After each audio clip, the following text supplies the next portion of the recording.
La décision du sommet de Beyrouth de tenir le prochain sommet économique à Nouadhibou.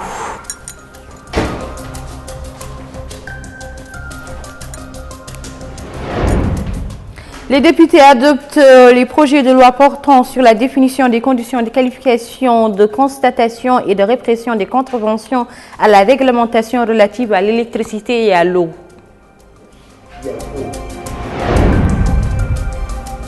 Démarrage aujourd'hui au niveau national des Olympiades pour les sciences.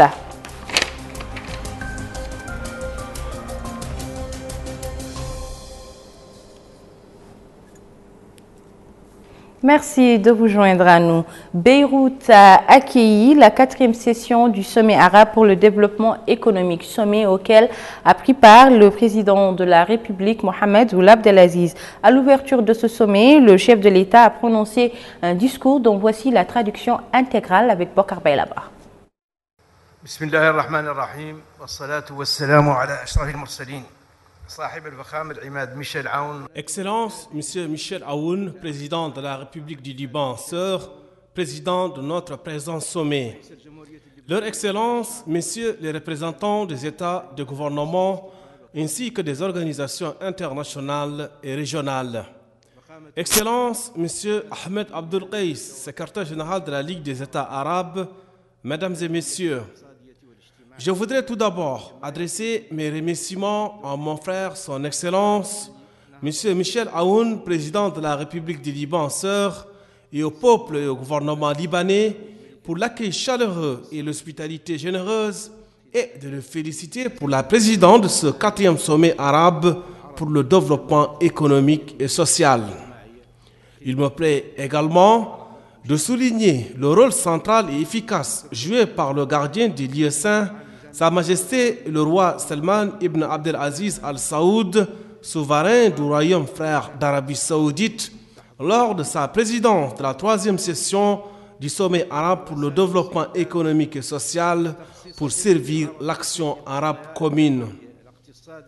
Je salue également Dr Ahmed Abdul Qais, secrétaire général de la Ligue des États arabes, pour les efforts consentis ainsi que les staffs de la Ligue arabe pour l'excellente préparation des travaux de notre sommet.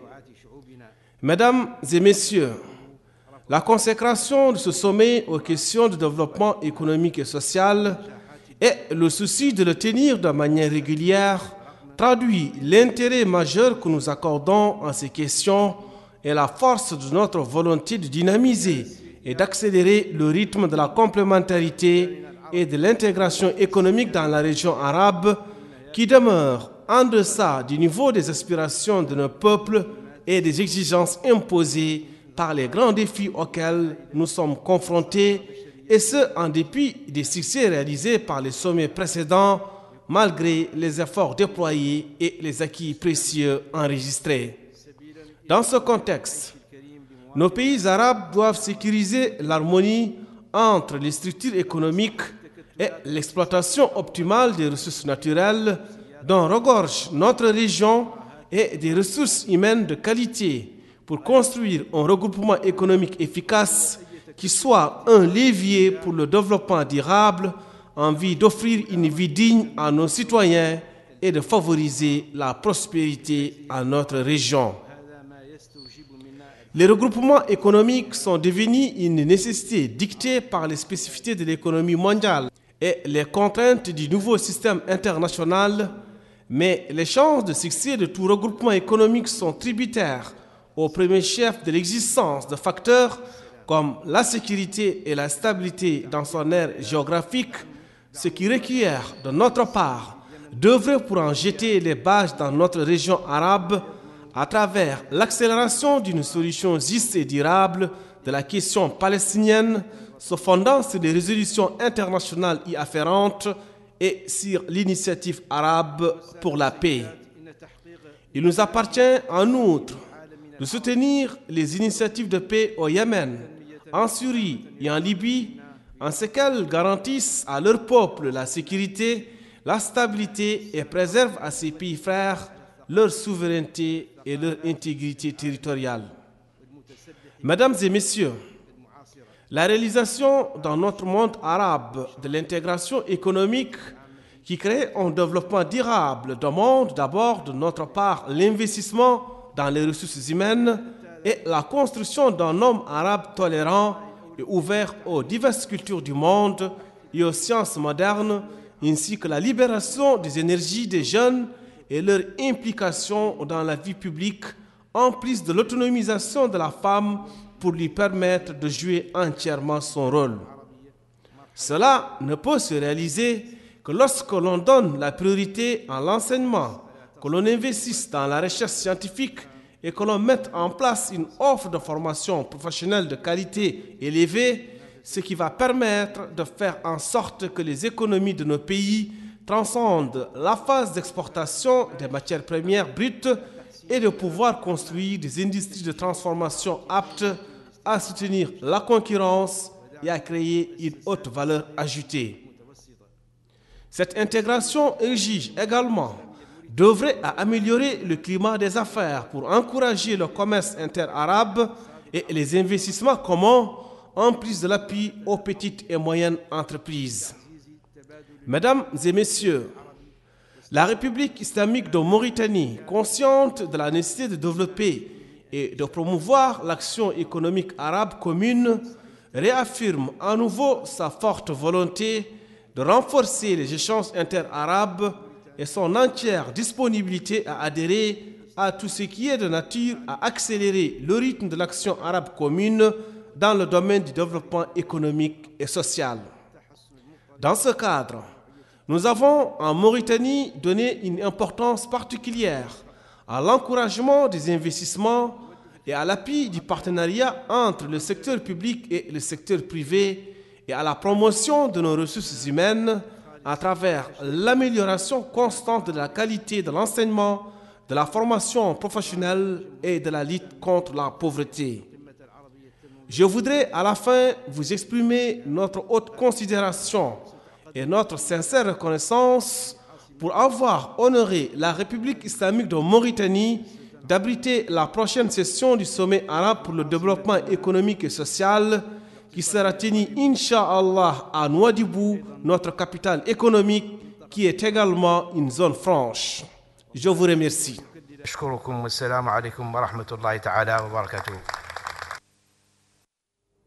Rappelons que le 4e sommet arabe sur le développement économique et social avait débuté ce matin dans la capitale libanaise, Beyrouth, en présence du président de la République, Mohamed Ould Abdelaziz, et de plusieurs dirigeants arabes sous le thème « La prospérité, un des facteurs de la paix ».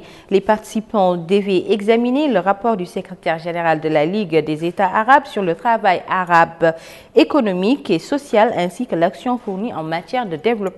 Parmi les sujets inscrits sur l'agenda du sommet figure un point relatif à la sécurité alimentaire ainsi que d'autres thèmes dont l'initiative du président soudanais Omar Al-Hassan Béchir. Direction maintenant notre capitale économique Nouadhibou qui a connu d'importantes réalisations au cours de ces dernières décennies. Ces réalisations ont touché tous les secteurs de la vie économique au grand bonheur des habitants de cette wilaya. Et c'est un compte rendu de Moussa Ndiaye. Nouadhibou d'aujourd'hui est différente de Nouadhibou d'hier. Il vient d'enregistrer de nouvelles réalisations en cette année 2019 dans le domaine de la pêche et de l'économie maritime, et ce, à travers ces nouvelles infrastructures de base. Avec la création de la zone franche de Nouadhibou, le profil de la ville a beaucoup changé. Cette ville se renforce par une action qui améliore le climat d'investissement qui n'est qu'un cadre juridique. Ces deux aspects transforment Nouadhibou en une zone économique, industrielle et d'échange. C'est dans ces cadres qu'on note que le plus grand résultat de cette orientation, une orientation qui fait de Nouadhibou une ville moderne. L'extension et la modernisation de son réseau routier et la réhabilitation de la zone des Cabanons, devenue aujourd'hui l'un des sites touristiques de cette ville du Nord, sont des réalisations parmi d'autres d'un développement local réussi. Aussi, on note le progrès remarquable qu'a connu le secteur de la santé, la réhabilitation des établissements scolaires et le renforcement du secteur de l'hydraulique et de l'énergie. Nouadhibou d'aujourd'hui, qui reflète les grandes réalisations qu'a connues la Mauritanie durant les 10 dernières années, s'apprête à accueillir deux principaux événements de cette année 2019. Il s'agit de l'inauguration de la station de dessalement d'eau de mer de 15 000 m3 répartie sur 3 unités de 5 000 m3 chacune. Le deuxième événement attendu est le renforcement et l'extension des infrastructures de base du secteur de pêche et de l'économie maritime en vue d'exploiter nos ressources halieutiques dans des conditions qu'exigent les normes techniques et professionnelles. Merci Moussa Ndiaye. Comme annoncé dans les titres, l'Assemblée nationale a adopté hier soir au cours d'une plénière présidée par le député Cheikhoul Baya, président de l'Assemblée, les deux projets de loi numéro 108-18 et 109-18. Le gouvernement a été représenté à cette plénière par les ministres du pétrole, de l'énergie et des mines et celui de l'hydraulique et de l'assainissement respectivement, Mohamed Ould Abdel Fattah et Isselmou Ould Sid El Mokhtar Ould Habibé. Nous retrouvons Bokar. Les deux projets de loi 108-18 et 109-18 définissent les conditions de qualification, de constatation et de répression des contraventions à la réglementation régissant l'électricité pour l'un et l'eau potable pour l'autre. Les députés ont estimé que l'amélioration des services de l'eau et de l'électricité et la garantie de leur pérennité, la lutte contre les pratiques frauduleuses sont d'importance capitale, mais qu'elles ne peuvent en aucun cas justifier la violation du droit des populations à l'intimité de leur domicile par la SN2. Ils ont considéré que la priorité doit être donnée à la mise à disposition de ces services et l'amélioration des volets maintenance, diminution du tarif de l'eau, entre autres. Puis ce fit le tour du ministre du pétrole, de l'énergie et des mines, Mohamed Ould Abdel Fattah, de défendre ces projets de loi qui interviennent pour enrichir la législation pénale avec un mécanisme plus adapté pour réprimer les pratiques frauduleuses de l'eau potable et de l'électricité. Il a ajouté que cela ne manquera pas de contribuer par son effet dissuasif à limiter les pratiques frauduleuses des agents des opérateurs publics. Le ministre a précisé que le projet de loi fixe les conditions de qualification, de constatation et de répression des contraventions à la réglementation relative à l'eau potable et à l'électricité, y compris le prélèvement, la vente, la revente et la cession par des personnes non habilitées. Il a précisé que l'entrée des agents dans le domicile du citoyen n'a lieu que dans des cas exceptionnels et à des moments précis et que les procès-verbaux de contravention seront délivrés en présence d'un officier de police judiciaire. Le ministre du pétrole, de l'énergie et des mines a conclu son intervention en précisant que le projet de loi est l'expression d'une volonté gouvernementale tendant à protéger les ressources en eau et en énergie électrique, à améliorer la rentabilité des opérateurs du domaine et que la réalisation de cet objectif demande la conjugaison des efforts de tous pour éradiquer les mauvaises pratiques qui ne servent pas l'intérêt général.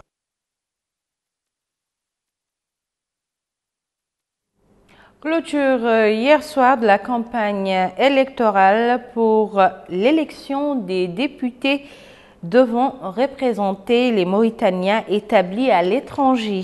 L'Afrique, l'Asie, l'Europe et l'Amérique représentent les circonscriptions concernées par ce suffrage et pour lequel le Parti de l'Union pour la République UPR a présenté des candidats. Le président de l'UPR, Maître Sidi Mohamed Zulmaham, a appelé au cours d'une soirée organisée par son parti hier soir les députés de son parti et ceux de la majorité à voter massivement pour les candidats de l'UPR. Les candidats ont tour à tour pris la parole pour exposer leur programme. 4700 candidats issus des 4e et 7e années scientifiques du secondaire prennent part aux Olympiades des matières scientifiques pour l'année 2019. Les épreuves se dérouleront en 3 étapes. Bokar. Les épreuves des Olympiades se déroulent en 3 étapes. La première est ouverte aux élèves des 4e et 7e scientifiques du secondaire. La deuxième est accessible seulement à 50% des participants qui ont obtenu au moins 5 points. La troisième est ouverte aux concurrents ayant obtenu plus de 5 points, dont les 3 premiers des 4e années et les 3 premiers des 7e années dans les disciplines des sciences physiques, chimie et mathématiques. Pour s'informer des conditions du déroulement des épreuves, le conseiller de la ministre de l'Éducation nationale et de la formation professionnelle, chargé de l'enseignement secondaire, secrétaire général par intérim Mahmoudan El-Qadil Adil, s'est rendu dans les centres d'examen au niveau des lycées de Toujine 1, Tarafat 2 et des Garçons 2. Il a en outre été édifié sur les approches suivies en matière de surveillance et de supervision du concours. De leur côté, les élèves se sont dit satisfaits du niveau de l'organisation et de la surveillance, ainsi que l'adéquation des questions avec les programmes d'enseignement. Au terme de la tournée, le conseiller de la ministre de l'Éducation nationale a déclaré que ces Olympiades sont d'une grande importance et donnent l'opportunité à l'émulation positive entre les élèves, tout comme elles permettent de rehausser leur niveau d'études dans les domaines scientifiques. Des compétitions similaires ont été organisées dans toutes les capitales des wilayas du pays, dans un climat marqué par la discipline et la saine concurrence. Cap sur le Trarza, où la localité de Mbalal a accueilli hier soir une soirée culturelle et religieuse consacrée à l'amour du prophète, paix et salut sur lui.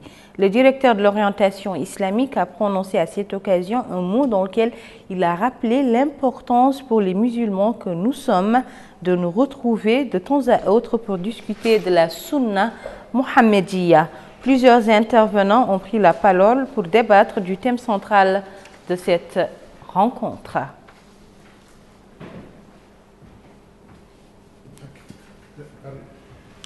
La chaîne mauritanienne Al-Thaqafia a lancé sa nouvelle grille de programme dans le but d'enrichir la chaîne culturelle. L'objectif visé par cette chaîne est de faire connaître la richesse de notre patrimoine culturel. Dans la même lancée, la chaîne sportive a également mis en place une nouvelle approche tenant compte des aspirations des jeunes sportifs.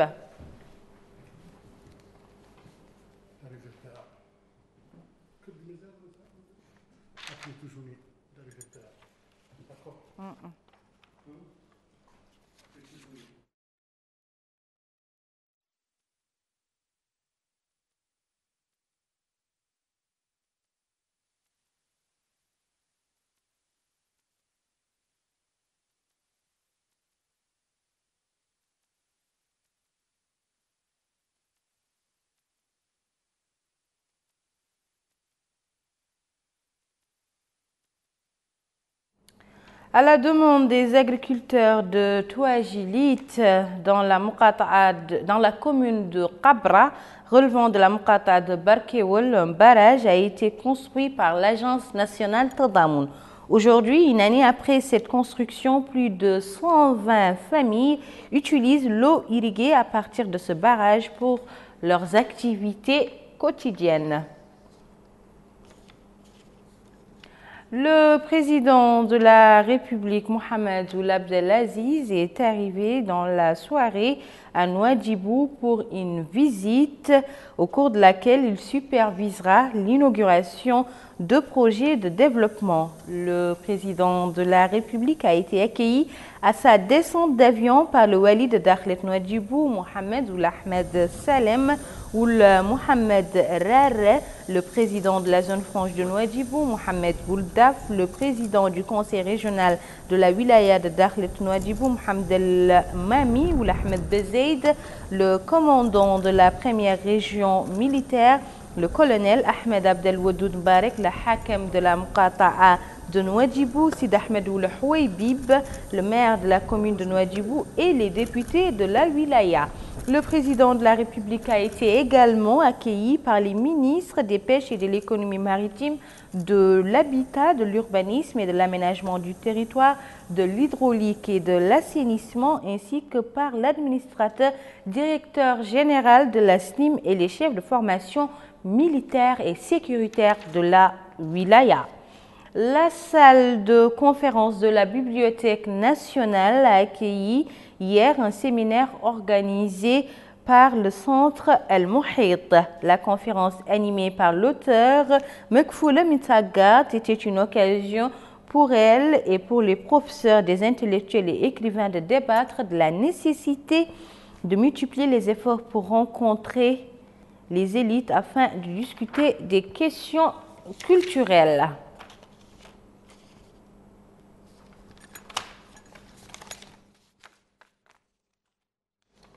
Ce journal est à présent terminé. Je vous en rappelle les titres. Le président de la République salue la décision du sommet de Beyrouth de tenir le prochain sommet économique à Nouadhibou. Et ce soir, il se trouve dans notre capitale économique, Nouadhibou. Les députés adoptent les projets de loi portant sur la définition des conditions de constatation et de répression des contraventions à la réglementation relative à l'électricité et à l'eau. Démarrage aujourd'hui au niveau national des Olympiades pour les sciences.